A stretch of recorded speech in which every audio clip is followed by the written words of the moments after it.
สัตตาสัตว์ทั้งหลายที่เป็นเพื่อนทุกข์เกิดแก่เจ็บตายด้วยกันทั้งหมดทั้งสิ้นอาเวราหนตุจงเป็นสุขเถิดอย่าได้มีเวรแก่กันและกันเลยสัพเพสัตตา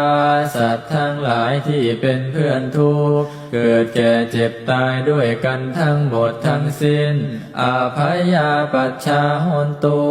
จงเป็นสุขเถิดอย่าได้เบียดเบียนซึ่งกันและกันเลยสัพเพสัตตาสัตว์ทั้งหลายที่เป็นเพื่อนทุกข์เกิดแก่เจ็บตายด้วยกันทั้งหมดทั้งสิ้นอานิฆาหนตุจงเป็นสุขเถิดอย่าได้มีความทุกข์กายทุกข์ใจเลยสัพเพสัตตาสัตว์ทั้งหลายที่เป็นเพื่อนทุกข์เกิดแก่เจ็บตายด้วยกันทั้งหมดทั้งสิ้นสุขีอัตตานังปริหารันตัวจงมีความสุขกายสุขใจให้รักษาตนพ้นจากทุกภัยทั้งสิ้นเถิด